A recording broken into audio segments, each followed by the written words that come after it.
Over the last couple of weeks, my little Melvin has not been behaving himself perfectly well on motorways and generally high-speed roads, dual carriageways and the like.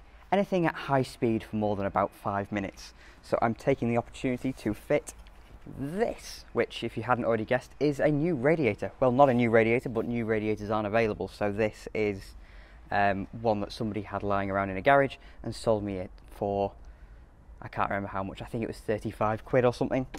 But yes, I have a new radiator. The cause is probably a sticky thermostat, causing the car to get a little bit too hot, not opening fully, and therefore not enough water's going through, meaning the car gets hot. But I'm also taking it as an opportunity to put this in, which I've had lying around for ages, because the radiator currently in Melvin is a bit grim. I'll show you what I mean now. As with a number of these jobs, I'm letting someone else do it because I don't really want to be draining the cooling system and trying to flush it myself. But if I can get you out of the light somewhere, that's the state of the radiator. It holds water absolutely fine. Most of the fins are still there, but it's generally, yeah, it's a bit grim. And the car was keeping perfectly cool, but hasn't been as of late. So yeah, new radiator. It's just these two top mounts here, which should clear the exhaust, but there's not all the room there. Obviously, with this intake pipe taken off, the fan taken off, it should clear it, and then I can slot that new one in. That one's in much better condition. Also, this top pipe here, which is metal, that is in brilliant condition, whereas the one currently on Melvin, yeah, that's what it looks like. So that's just 30 years worth of the world being thrown at the front of the car and 70,000 miles, very nearly 70,000 miles. And now I'll show you the thermostat, because the thermostat on a K-Series engine is in the worst place. On a lot of engines you see it at a coolant outlet elbow here, somewhere around here before it goes to the radiator. On a K-Series it is after the radiator, so the radiator water comes out of there, goes back behind the engine. Ignore the oil leak, we all know about that. And the thermostat is, see where that pipe is there? That's a really bad bit of camera work. Just in there, that's the thermostat housing where I'm pointing to now. So it's a pain in the arse to get to. You probably could do it from above, either by having very small hands or removing the coolant bottle and removing the intake manifold just there. But the accepted way to do this is to just put it up on a lift and do it from underneath, because that's much easier apparently. Yes, there is still, you know, drive shafts involved, but you can get up behind it and it's easy-ish to do. That's why I'm not doing it, and of course bleeding the cooling system. While I could probably give it a go myself, if this wasn't my only car, I would do it myself. I know how to do it. I know how the radiator goes in and out. I know what a thermostat is, how it goes in, where it is, and I know where all the bleed points are on the cooling system. There's one there, and there is one, I think. Oh yeah, just there. But I'm not doing this because it's my only car and I need it, and yeah, I'm getting someone who knows what they're doing to put this in. If it was anything, if it didn't require bleeding the cooling system, I'd do it myself, but there's a reason that these K-Series engines are nicknamed the Kettle Series. Yeah, so there you go. Well, the work on Melvin has been done. Of course, I didn't do it myself, but I've explained why previously. The new radiator is actually a little bit thicker apparently than the old one. I was told that all Mark III Metro radiators were the same, but apparently not. Maybe they're just all fitting the same way. Maybe that's what I'd heard, which wouldn't surprise me. Because the new fan also had to go on the new radiator. The old fan wouldn't mount onto the new radiator. So everything's fitted. Let's go and do a test. I've just been to the local health foods to pick up some supplies, so if you hear anything rattling about in the back, that's that. So yeah, let's go for a drive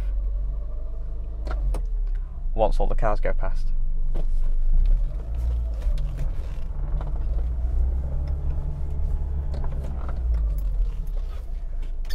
I'll close the sunroof because the wind noise will get too much on the microphone.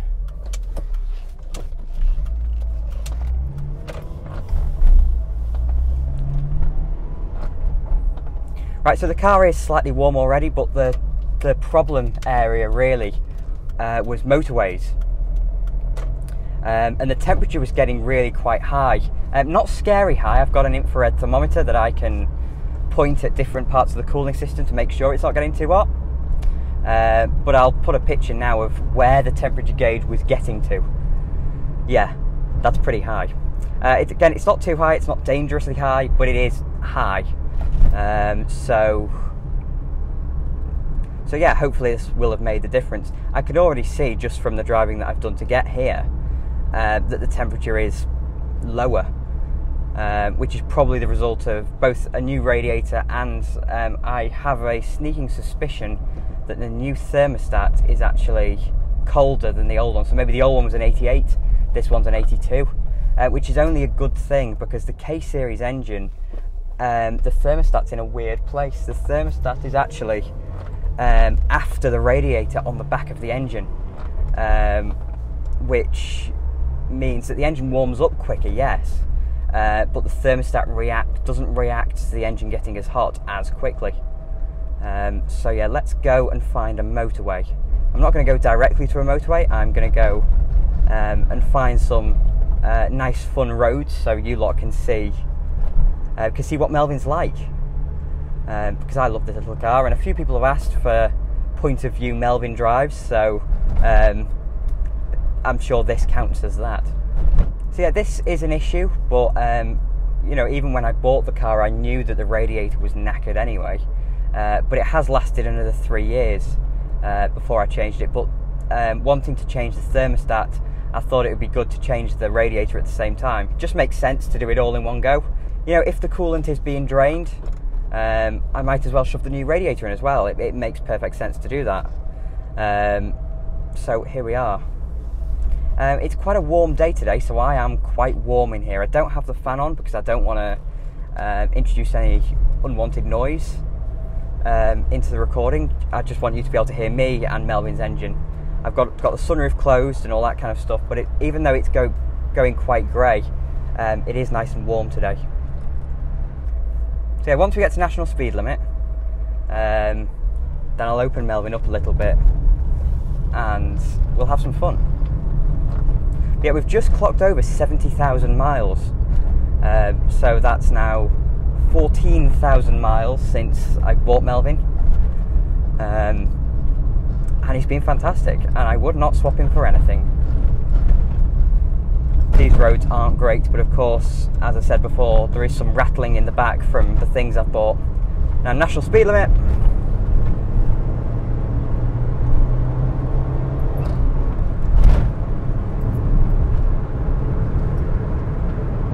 There go all those cans again.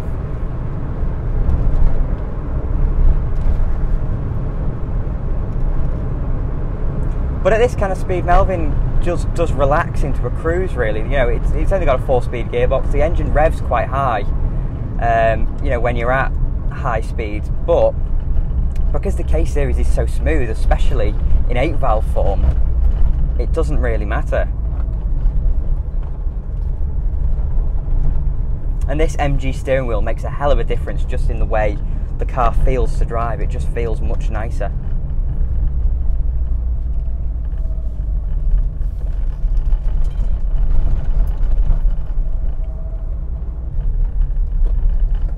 Finally, let's get going again.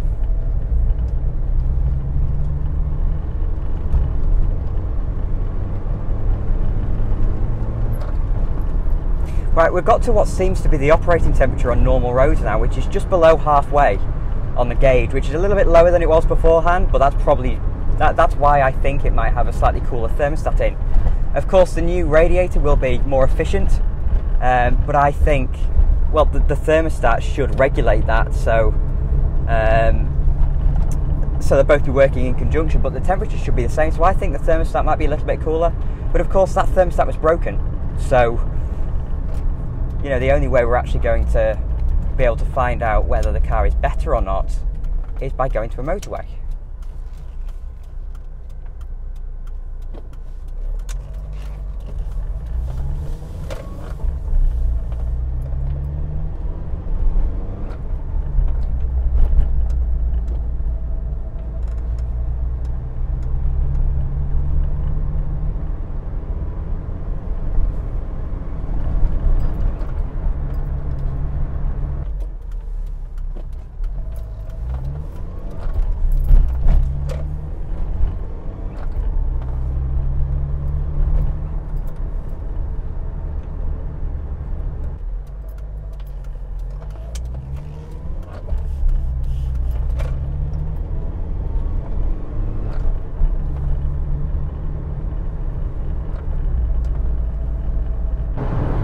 Right, so now on the motorway we're doing about 74 miles per hour.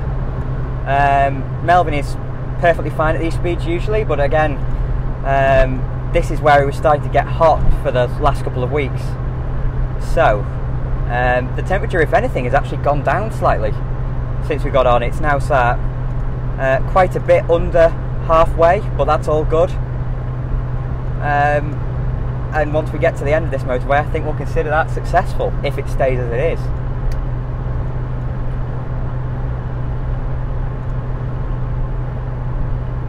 But this is extra important because I do a lot of motorway driving in Melvin. My commute is pretty much all motorway, all at these speeds. So so it's really important for this car to be all right on motorways.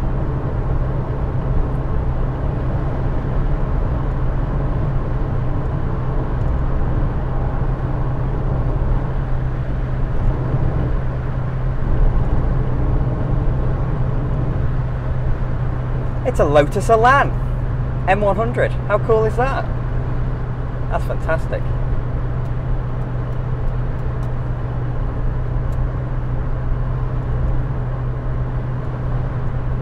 So yeah, this is a good motorway to test on really because it's quiet. You're not really being held up. You can sit at the same speed all the way down it. So this is the best. But yeah, this little K-Series engine, despite the fact that he is revving quite high, must be doing 4,000 RPM at least. It's very, very refined and, you know, almost quite quiet really. You know, considering the fact that, you know, a little 4-speed gearbox, a little 1.1 litre engine, and, you know, a Super Mini from 30 years ago with very little sound deadening is absolutely fine.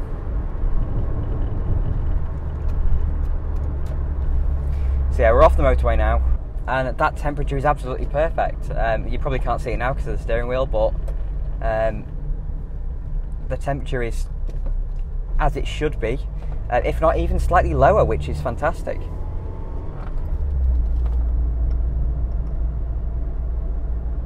So there we go.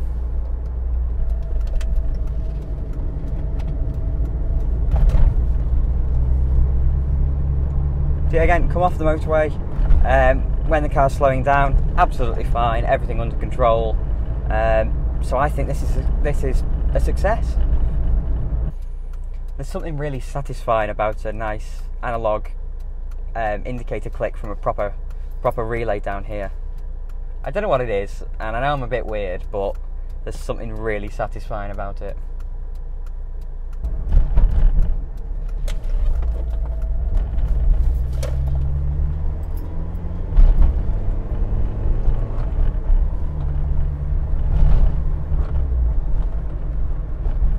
Right, here we go.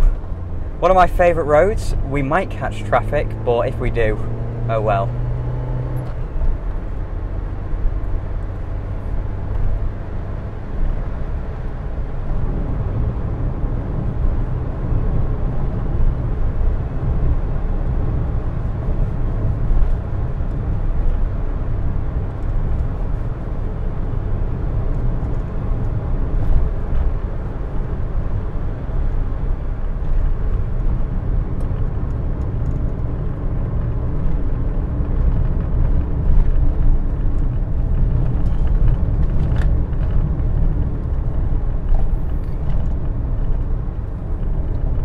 And yes, we did catch traffic. But they're turning off. Yeah, it is an MG HS. I've not seen one of them in quite a while.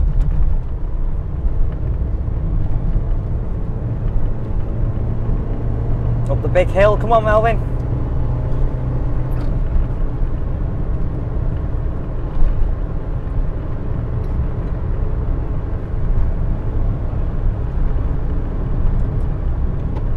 Again, traffic. Oh.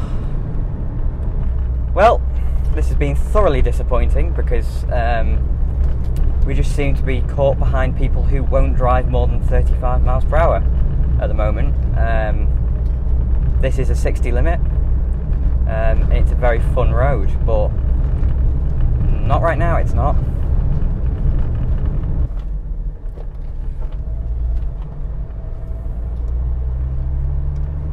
Oh, there So they've stopped, and so I can get past. This road is not the road to be hooning down because it's a bit narrow, but it's still more fun than being stuck behind someone. And this car's small as well, which means you can go around corners slightly faster.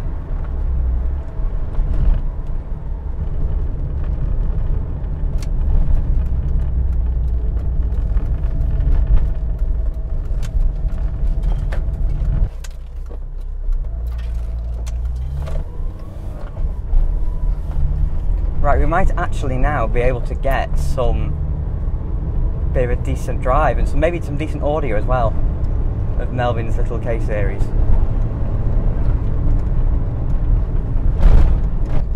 So as far as everything is concerned here, Melvin is at a very good temperature. He seems to be behaving himself very well. He feels just as eager as ever, and it's actually given me a bit more confidence in the car because that temperature really is nice and low. So, for now, all I have to say is thank you very much for watching. If you enjoyed the video, then please do click like and subscribe to TwinCam as well. It really, really helps. And, as ever, I will have more videos coming along soon.